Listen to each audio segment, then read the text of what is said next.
Chapter 6 of Pope Adrian IV, An Historical Sketch by Richard Raby. Chapter 6.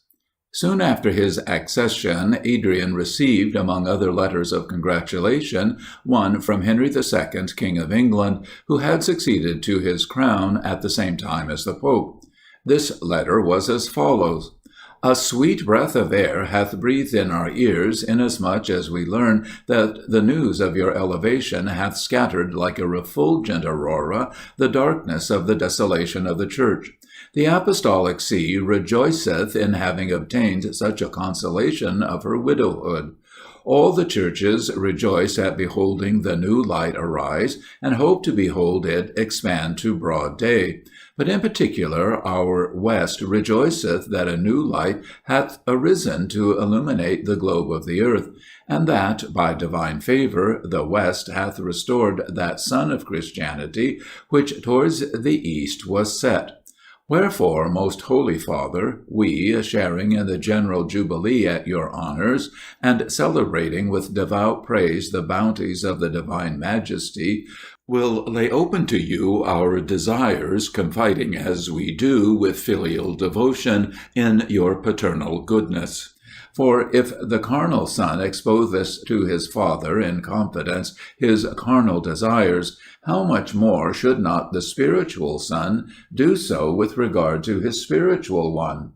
Assuredly, among other desires of our heart, we do not a little desire that, as the Almighty's right arm hath chosen your most reverend person to be spiritually planted, like a tree of life in the midst of paradise, and to be transplanted from this land of ours into his orchard, we will chiefly take care to reform, by your conduct and doctrine, all the churches, that all generations may call your land blessed through your beatitude. This, too, we thirst for with a sincere heart, that the spirit of tempest, which is wont to rage furiously about the pinnacle of honor, may never wrest you from the concern of your sanctification, lest, by reason of any deficiency in you, the deepest abyss of disgrace should succeed to the highest summit of dignity. And this we ardently long for, that, as the regulation of the Church Universal belongs to you,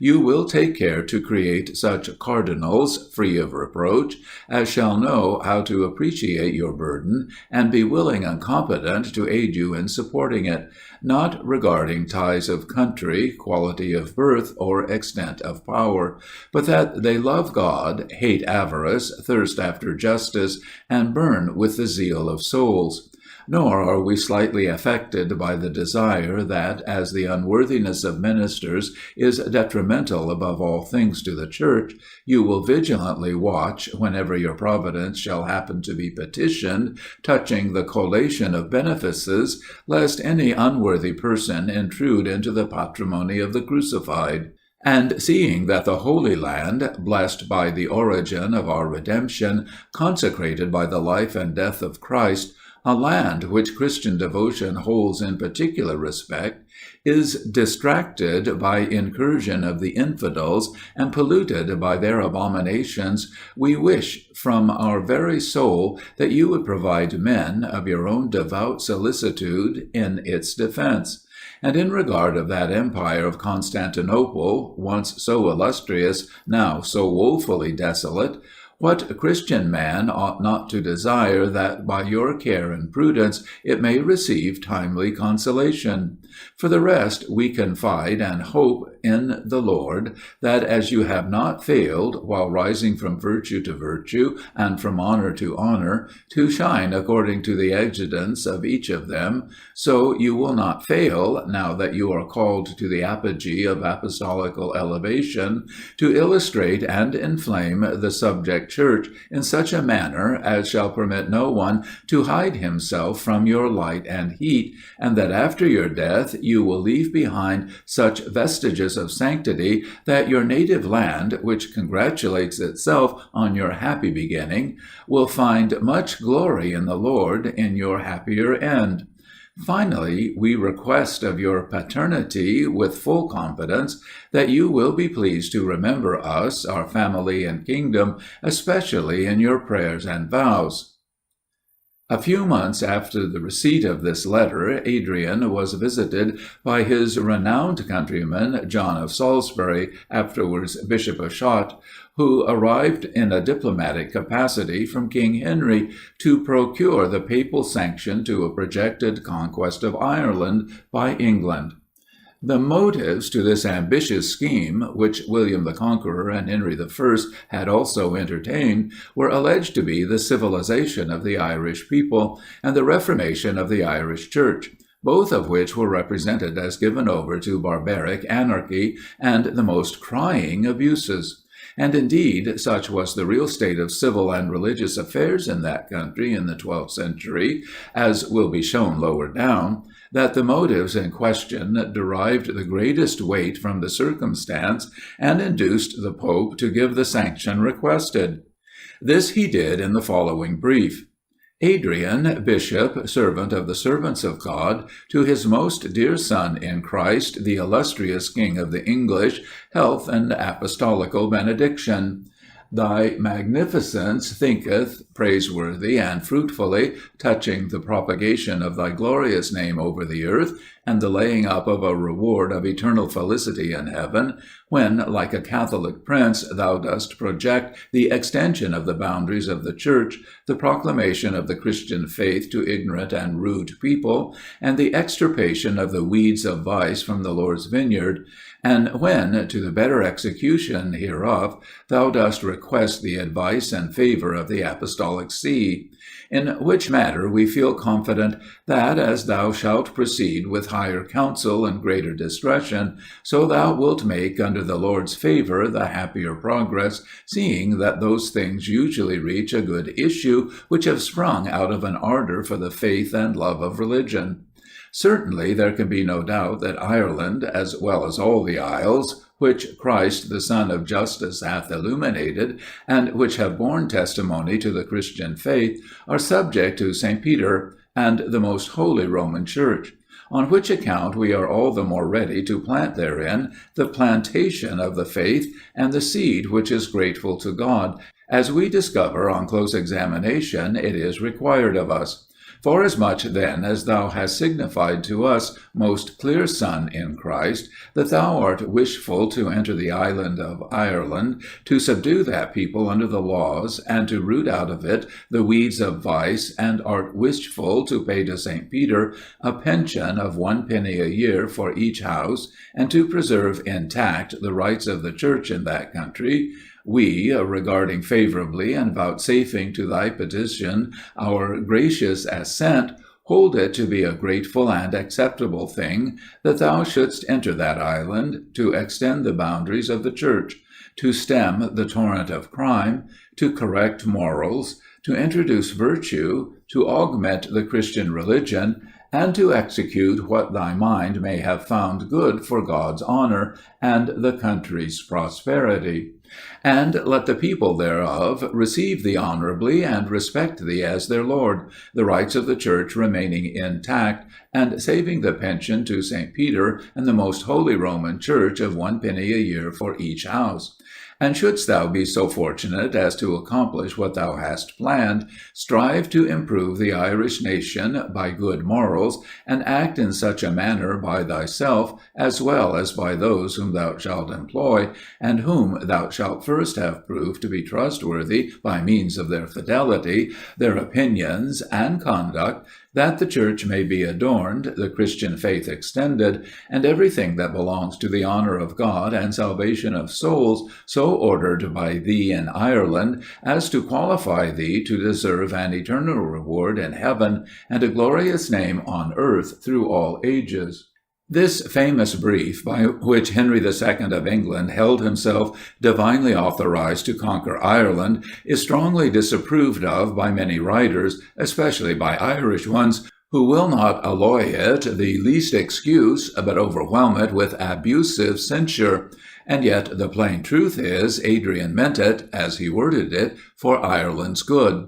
However false the grant of Constantine the Great, on which the claim set up for St. Peter's dominion over the islands is founded, may have been proved in later times to be, yet it is certain that both the grant and claim in question were in the 11th and 12th centuries firmly believed in by all Orthodox Christians, just as much so as that the Pope was literally our Saviour's vicar on earth, before whose powers every other had to bow. That the King of England was secretly guided by worldly motives, while ostensibly professing religious ones, was his concern and not the Pope's, whose business was to weigh the merits of the case, not by reasons imputed, but by those propounded, which, if he found them from the religious point of view of his time sound, he was justified in accepting.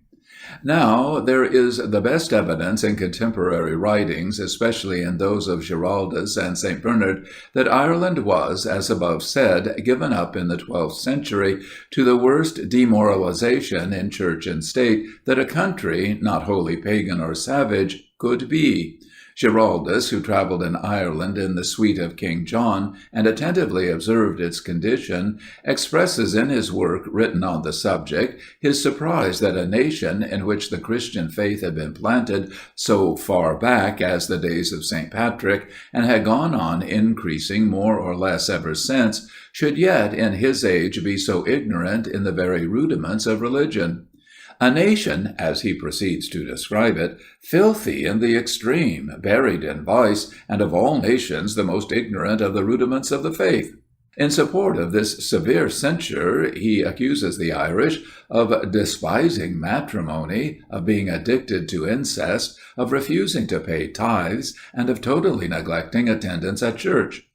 In another place he writes that the people in many districts continued still to be pagans, through the indifference of the clergy. St. Bernard draws a picture not less darkly shaded. In his life of St. Malachi, adverting to the state of the Irish Church on the promotion of that saint to the episcopacy, he describes how the new bishop soon found out that he had to do with brutes and not with men, how that nowhere he had met with such barbarism of every sort, nowhere found a race so perverse in their morals, so savagely opposed to religious rites, so impious towards the faith, so headstrong against discipline, so barbarous towards the laws, so filthy in their habits of life.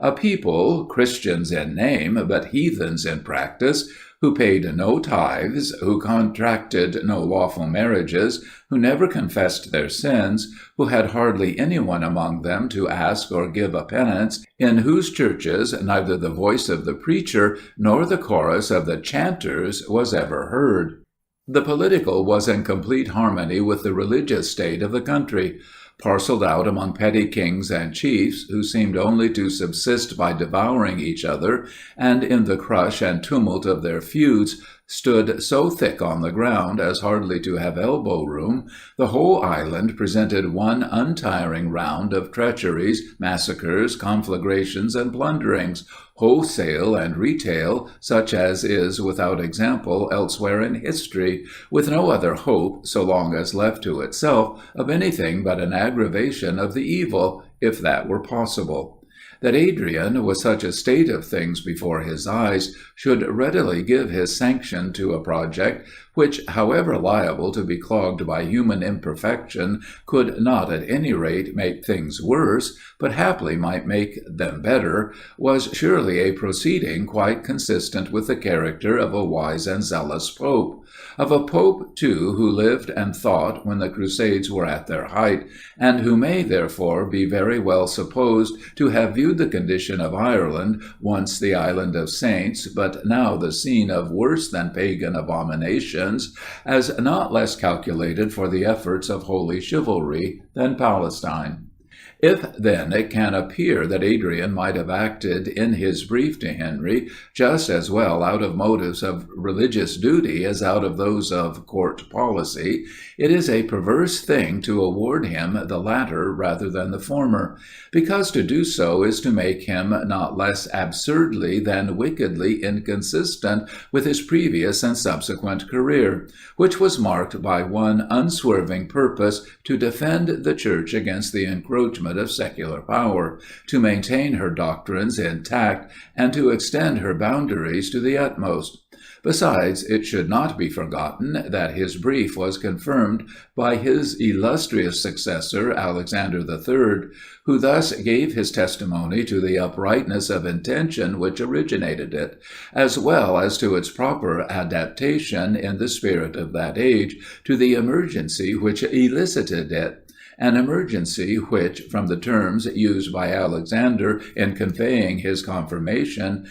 would seem by no means to have diminished, but rather to have increased in the meantime. In short, it is nothing better than a logical solecism to wish to maintain that two such popes as Adrian IV and Alexander III, educated in the school of the sublime Hildebrand, and ranking among the very foremost of his disciples by the intelligent and dauntless manner in which they withstood the storm of imperial usurpation, which threatened to shatter the Church under their pontificates, should deviate from their glorious career to belie their principles, the one by granting out of national prejudice and court sycophancy a license of spoliation to a king of England, and the other by confirming it out of reasons just as unworthy.